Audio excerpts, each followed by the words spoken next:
দিন আর আমাদের পাক্কা 1 মাস। বাবা, তোদের স্কুলটা কি ভালো রে। ইস, তোদের স্কুলে যদি পড়তাম। হ্যাঁ পড়তি, যদি তুই ছেলে হতি। আমাদের কিন্তু 1 মাস ছুটি, মাঝখান থেকে আমারই শুধু কম। তাতে কি, এখন তো সবে ছুটি শুরু হলো। তবু মন খারাপ করিস না রে পুটি। ন্যাপলা, কি করবি এই সময়টা? শুধু খেলবো আর খেলবো। তোকে আমি জিজ্ঞাসা করেছি নাকি? আহা, করবি তো, তাই আমি আগেই বলে দিলাম। আগেই বলে দিলাম, তোকে আমার জিজ্ঞাসা করতে বই আছে। আজকে মজার দিনে আর কোনো ঝামেলা নয় পুটি। এই সারা মাসে আমি শুধু গল্পের বই পড়বো। আমি বাবা রোজ নিয়ম করে গোপাল দাদুর কাছে গল্প শুনতে যাব। তাহলে চল, আজ থেকে রোজ গল্প শোনার অভ্যাসটা শুরু করি। ঠিক বলেছিস। হ্যাঁ হ্যাঁ, চল চল।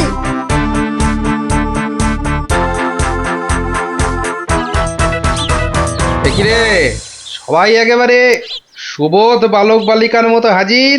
ব্যাপার কি? হ্যাঁ, আজ থেকে আমাদের 1 মাসের ছুটি স্কুলে, তাই রোজ আমরা গল্প শুনবো তোমার কাছে। আর সেই রোজটা আজ থেকেই শুরু। বলিস কি রে, রোজ? হ্যাঁ হ্যাঁ, রোজ। কিন্তু তাহলে তো আমার গল্পের ভাড়ার শেষ হয়ে যাবে রে।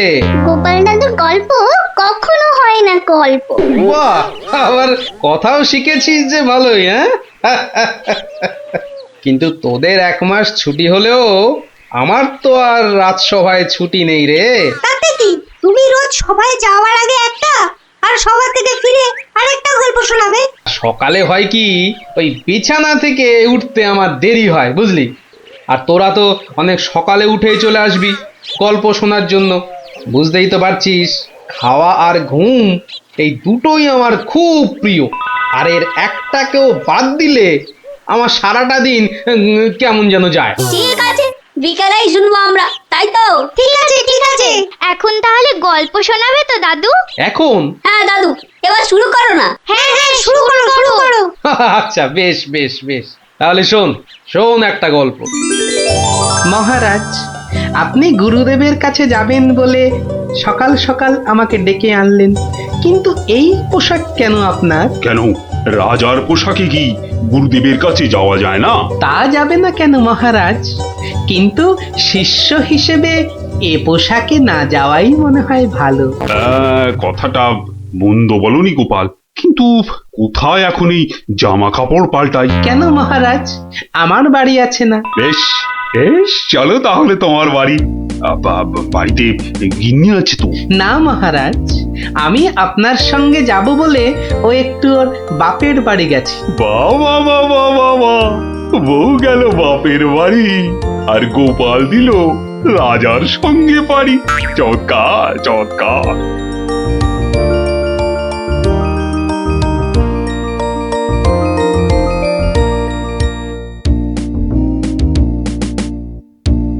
মহারাজ, গুরুদেবের বাড়ি কোন দিকে? আহ গোপাল, রাস্তায় অনেক লোক আছে, সবার সামনে মহারাজ বলে ডেকো না তো। তাহলে কি বলে ডাকবো মহারাজ? আবার মহারাজ বলে?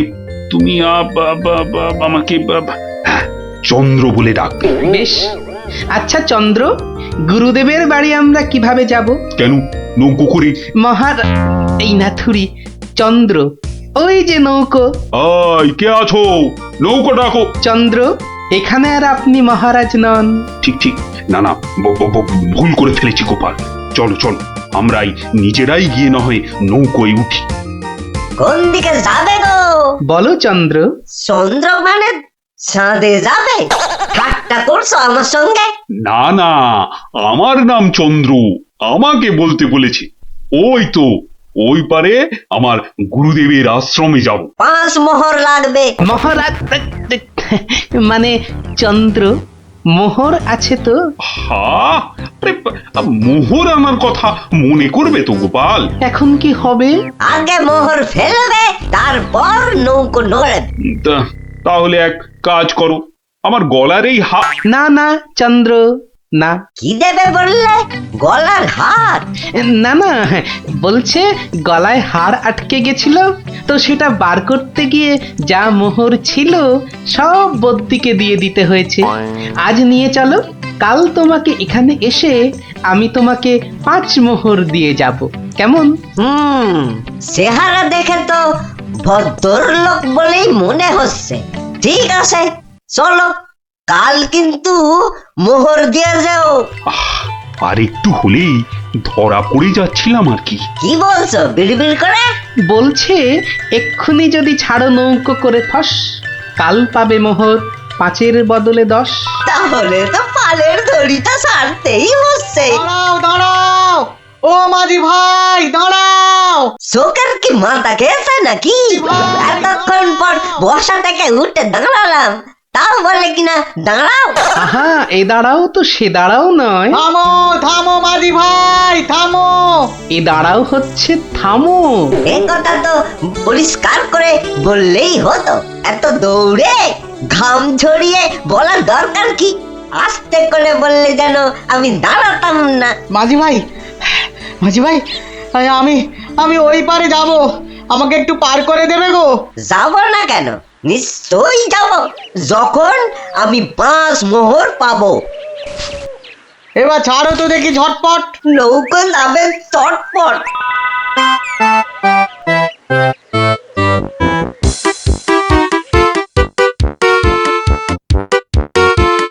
হাতে দুটো হাঁড়ি, আহা কি সুগন্ধ। আপনারা আপনারা কোথায় চললেন? ওই গুরুদেবের আশ্রমে। আমি যাচ্ছি কুটুম্বের বাড়ি। তাই হাতে দুটো মিষ্টির হাঁড়ি। একটাতে রসগোল্লা আর আর আর আর আর অন্যটাতে সন্দেশ। দুটোই মনে হচ্ছে নলেন গুড়ের। কি করে বুঝলে তুমি? শোনো, আমার নাম গোপাল, আবার অনেকে আদর করে ডাকে মাছি গোপাল। মিষ্টি খেতে আমার এত ভালো লাগে, আর আমি মিষ্টির চারদিকে ভন ভন করি যেন মাছির মতো। তা ওগুলো হাতে নিয়ে দাঁড়িয়ে রয়েছো কেন? নৌকোর ঘরে রেখে দাও। কথাটা মন্দ বলনি, আর হাত দুটো টন টন করছে। এই তো ঘরের ভেতর রাখছে। বাহ, এবার তাহলে খেলটা দেখাই। ওরে বাবা, উ উ উ উ কি হলো গোপাল? মনে হচ্ছে জ্বর আসছে। বাবা, হঠাৎ করে জ্বর চলে এলো? এতক্ষণ রোদে দাঁড়িয়ে রয়েছি না, মনে হচ্ছে সেজন্য। নৌকোর ঘরের ছায়ায় গেলে মনে হয় কাঁপুনিটা কমবে। ও, তাহলে যাও, নৌকোর ঘরের ভেতরেই যাও। হ্যাঁ, তাই যাই।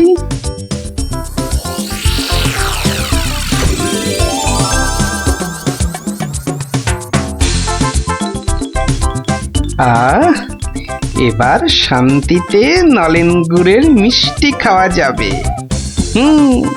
দেখি দেখি দেখি। বাবা, প্রথমে কি খাই কি খাই কি খাই? রসগোল্লা না সন্দেশ? সন্দেশ না রসগোল্লা? আগে রসেরটাই খাই।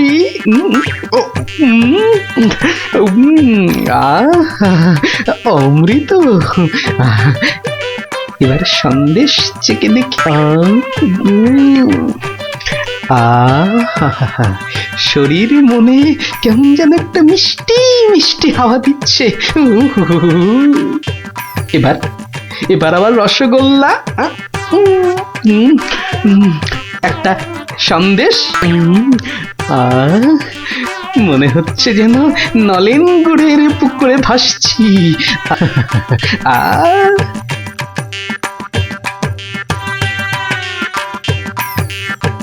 গোপাল অনেকক্ষণ হলো ঢুকেছে, কাঁপুনি কমেছে কিনা কে জানি। গোপাল, ও গোপাল, কি হলো? তোমার জ্বর কি কমেছে ওই ছায়া থেকে? অনেকটাই মহারাজ।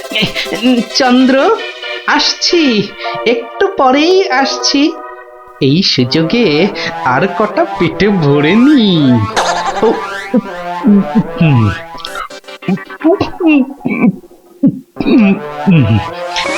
রে, রসগোল্লা যে শেষ, গোটা কুড়ি সন্দেশ পড়ে আছে।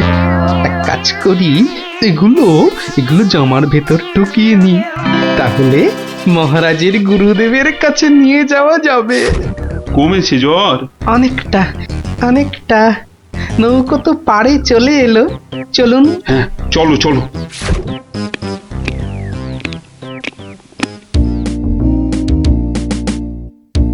মহারাজ, গুরুদেবের কাছে যাচ্ছেন এতদিন পরে, অথচ কোনো মিষ্টি হাতে নেই, এটা কেমন লাগছে দেখতে? আচ্ছা গোপাল, তোমার কি শেষ বেলায় সবকিছু মনে পড়ে? প্রশ্নও যেমন আমার, উত্তরও তেমন আমার মহারাজ। মানে মিষ্টি কি, কোথায় পেলে এই হাড়ি ভর্তি মিষ্টি? পাবো কোথায় মহারাজ, রীতিমতো কিনে এনেছি। আগে দেখতে পাইনি তো। জামার ভেতর লুকিয়ে রেখেছিলাম মহারাজ। তবে মহারাজ, নলেন গুড়ের সন্দেশ অনেক দাম নিয়েছে। আচ্ছা আচ্ছা, দাম নিয়ে তোমায় ভাবতে হবে না। ও মাঝি, মাঝি ভাই, ও মাঝি ভাই, আমার মিষ্টি কোথায় গেল? সে আমি কি করে বলবো? সে কি গো, দুটো হাঁড়ি রাখলাম, একটা ফাঁকা আর একটা হাওয়া। কিন্তু গেল কোথায় হাঁড়িটা? জলে পড়ে যায়নি তো? হাঁড়ির কি হাত পা গজালো যে জলে পড়ে যাবে? সেসব আমি জানি না। নাও নাও নাও নামো, আমি খেতে যাবো। আবার আবার তো খানিক পরে ওই পারে যেতে হবে। হায় কপাল, এভাবে কি কুটুম বাড়ি যাওয়া যায় নাকি? আর কি বসেই থাকি। মাঝি ভাই, মাঝি ভাই যখন আবার ফিরবে তখন আবার বাড়ি ফিরে যাব।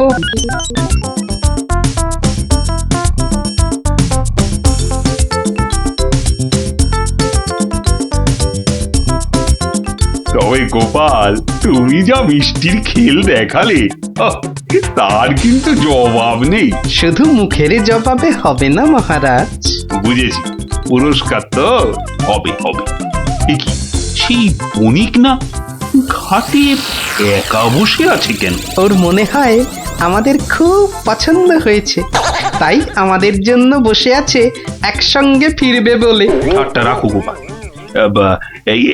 কি বণিক, তুমি এভাবে বসে কেন?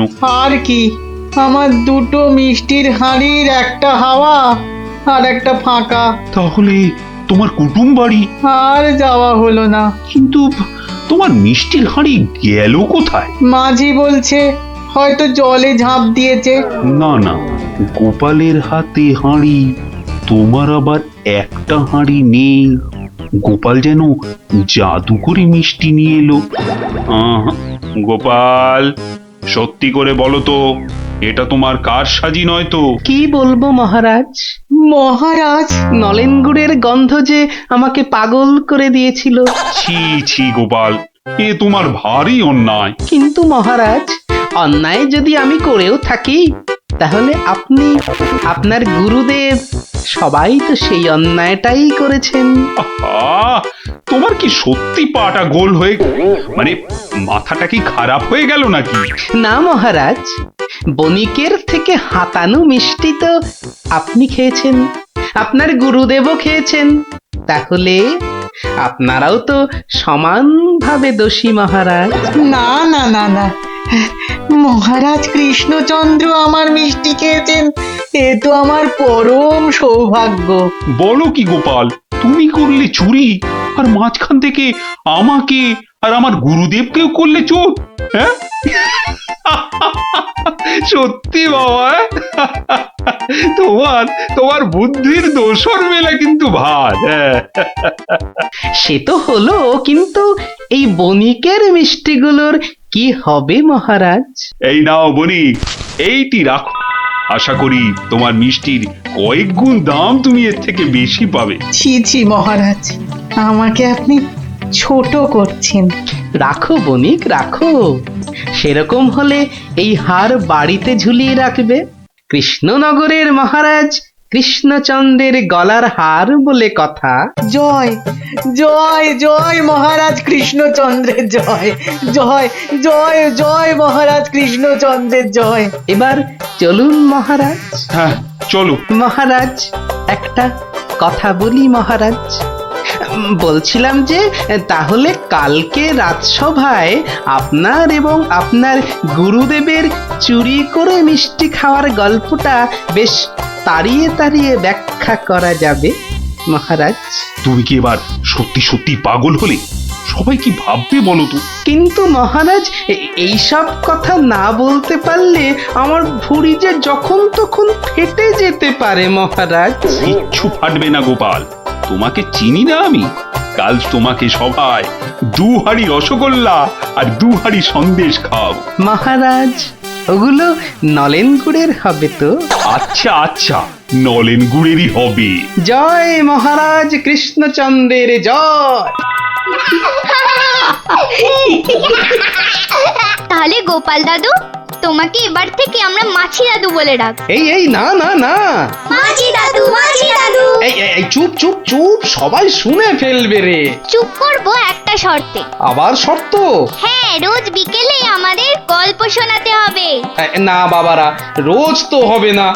যেদিন যেদিন সভা থেকে তাড়াতাড়ি ফিরবো সেদিন সেদিন শোনাবো, বুঝলি? না গো গোপাল দাদু, সামনের এই 1 মাস তুমি রোজ সভা থেকে চেষ্টা করবে তাড়াতাড়ি ফেরার, আর তাহলেই তো আমাদের কেল্লা ফতে।